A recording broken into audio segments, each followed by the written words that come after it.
Hey guys, welcome back. I told you in the last video I was going to try to do these more frequently, not let it be months before I posted new videos. But at the same time, you know, I kind of only want to do them when I have something to say, something to talk about, and I actually do today. But before I get to that, I just kind of wanted to, I like to start these out kind of updating on, you know, how things are going with me. Been a pretty good couple weeks. I've had, you know, a few off days. You know, you have that when you suffer from any kind of mental illness. You know, the anxiety, depression, those can kick in at any time, and you never know when it's going to happen. But you know, been doing pretty good lately. I had some depression hit the other night, just kind of out of nowhere. I was sitting around playing some video games, having a few drinks, having a really good time. But just kind of at the end of the night, just kind of hit me. And I blame myself. I had a little bit too much to drink at that point. I kind of realized I was at a stopping point and kind of pushed myself a little bit. And I'm old enough to know better to do than to do that. But, you know, I was having a good time and just thought, one more shot isn't going to hurt me. And it was a little bit too much. But, you know, other than that, doing really pretty good right now.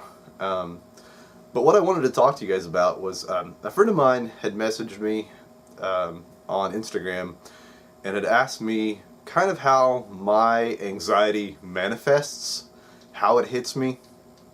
And I hadn't answered her yet. I kind of wanted to think about it because it really does hit me in different ways. You know, it's never the same at one point. Often affecting me in different ways. And so instead of kind of just responding to her, which I should have, I wanted to do this video to kind of talk to you all about it. Sometimes my anxiety hits and I feel almost paranoid. And I don't know how to feel about the things around me or how to deal with them. Other times I feel claustrophobic, like everything is just pushing in on me, even when I'm alone. Like I'm at home alone right now, aside from our two cats. And, you know, it could hit right now and I would feel like I'm barreling through a cave, crawling on my belly. That's how it could fit, just so tight. Like the air around me is just leaving. And there are times where, like, I've gone to like Walmart and felt better. And it's weird, you know, I could be here alone, but then being around, you know, tons of people I don't know, I feel better. I guess I don't know really why. I can't really explain it. And then other times I could be around a crowd of people and feel like everyone's looking, you know, at me, like they're judging me or they know something's wrong. Sometimes when it hits, I want to be around people. I want to be around the people I love, the people I care about. Other times I don't want anyone to be around me. I just want to be left alone. I get fidgety. Sometimes I feel scared. Sometimes I feel angry. Like I said, it was in the last video where I had that anger fit hit me. Sometimes my anxiety manifests that way. I just feel mad. And so again, it's never the same. I mean, obviously, all of those things, you know, have hit me at different times, but I never know how it's going to hit me, and I never know when it's going to hit me. I could be having a great day. I could be sitting around doing my favorite thing with my favorite people, playing my favorite video game, watching my favorite movie, eating my favorite foods, and it'll just hit. Sometime back, a few months ago, it hit while I was out eating with my wife, and we were at a Mexican restaurant, and like I couldn't eat. Like I couldn't stop shaking. I couldn't hold a fork to get the food to my mouth. I just had to stop. And sometimes I feel, especially when in a situation like that, I will feel sick. Like I can't eat. Like I just can't.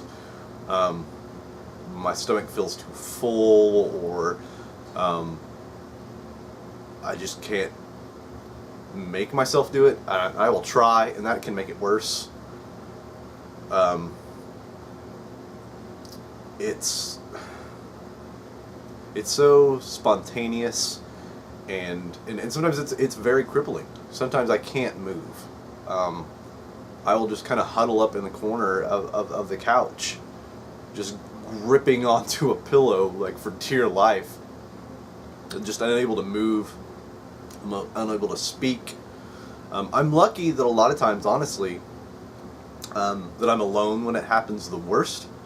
That's not always the case, unfortunately. I hate when it happens when I'm around people, because it feels embarrassing. And I know I shouldn't be embarrassed by it, but we can't help how we feel about how things affect us. We can't. That's part of kind of acceptance of dealing with mental illness, is that we can't help it.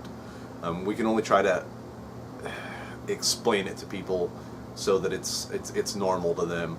And that's another reason I'm making this video, is that sometimes I can't.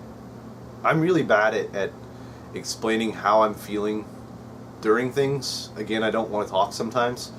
And then sometimes when it's over, I don't want to talk about it. I just want to move on. I want to get past that thing and move on to something else, something better.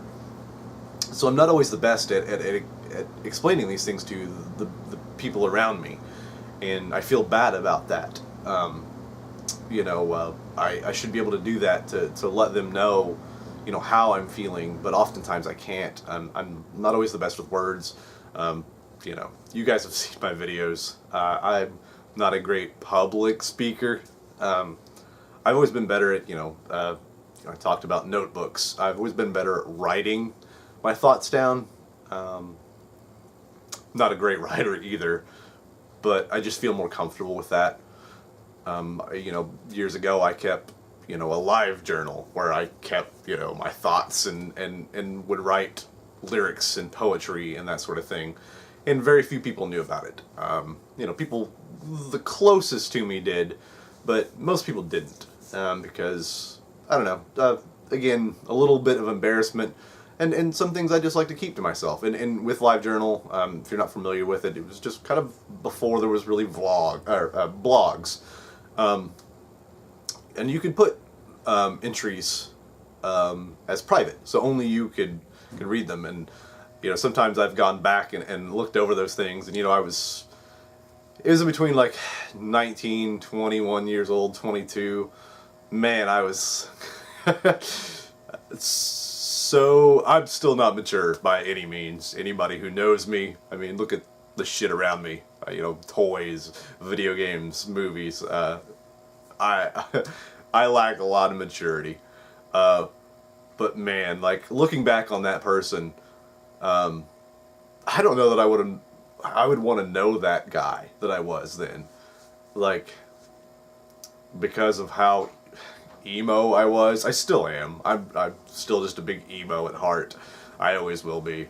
That's just who I am. I had to accept that.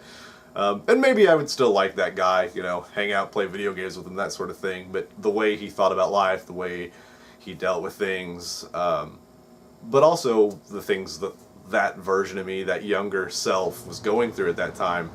I was engaged at one point,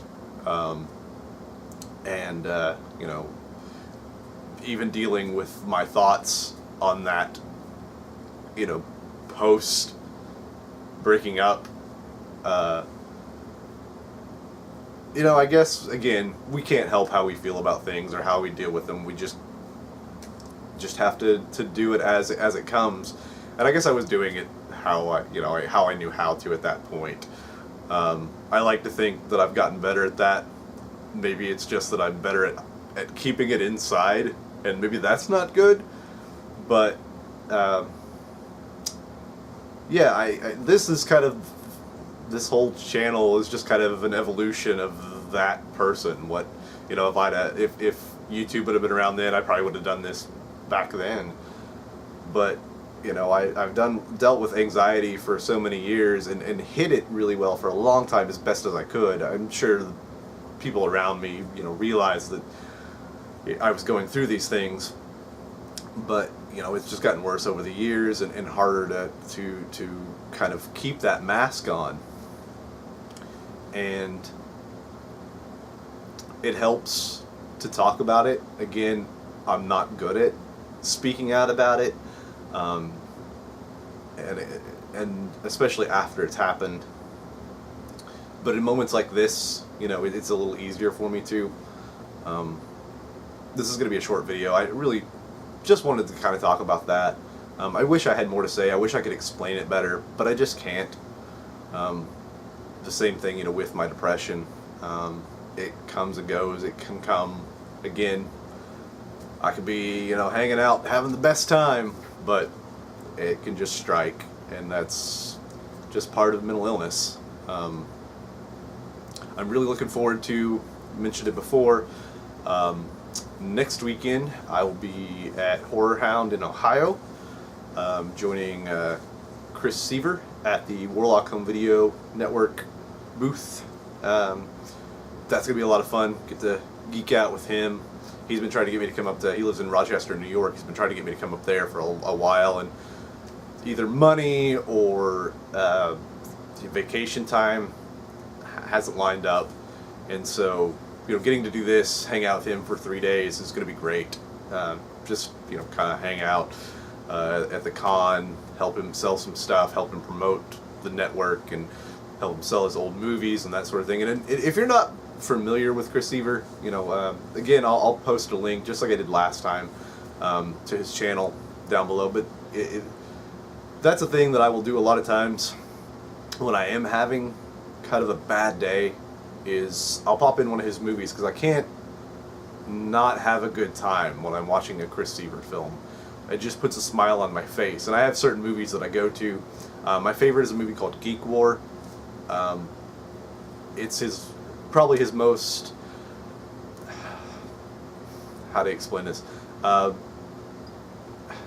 it's a good jumping in point. It's more not mainstream at all because of his sense of humor and the way he does things, but if I can, if there's a trailer, I will even post a link to that down below. It's a great geeky film about comic book nerds, and I need to get back into that. I haven't done it in a while, and that's something, you know, I talked to him recently, and you know, he said, you know, find things that you love, do those, focus on them, focus on, you know, making more content for the channel. He knows how much I love doing it, how much I and becoming so passionate about it. You know, do these things, do things that make you happy, that make you forget. And I need to. It's hard. I think we all know how hard it can be to focus on things that we love sometimes when we're hurting. But he's right. And I need to get back into watching his movies. I've seen I have most of his movies. I'd say a good 90% of them. And I've watched them all multiple times. Some of them, I don't know, 10, 15, 20 times. Like Geek War, I've watched it. So I've showed it to most people I know. You know. But that's something that brings me joy. That I joke with people that know me, but it's true. The movie Miami by Will Smith, I can't be upset when that song's playing. It just makes me laugh. It's such a ridiculous, stupid fucking song that it puts a smile. As soon as I hear that opening beat, I just get a smile on my face and start laughing. But I need to do more of that. He's right. And it's hard to focus on things like that, but you know, I have to force myself into it, I guess. That sounds bad, but you know. But that's all I have today. I hope you guys enjoyed this. I hope it helps, you know, explain a little bit more about me and how my brain works. Yeah, I'm gonna try to start putting out stuff more regularly. Again, if you guys have something you want to ask me, you know, let me know. I still would like to have some ideas for videos. You know, obviously I have some, but for those of you that you know suffer mental illness or maybe don't and have questions, let me know. Love to talk to you. Thanks again for, you know, for checking out these videos and joining me on this, whatever this adventure is. I appreciate all your love and support, guys. I'll talk to you soon. Bye.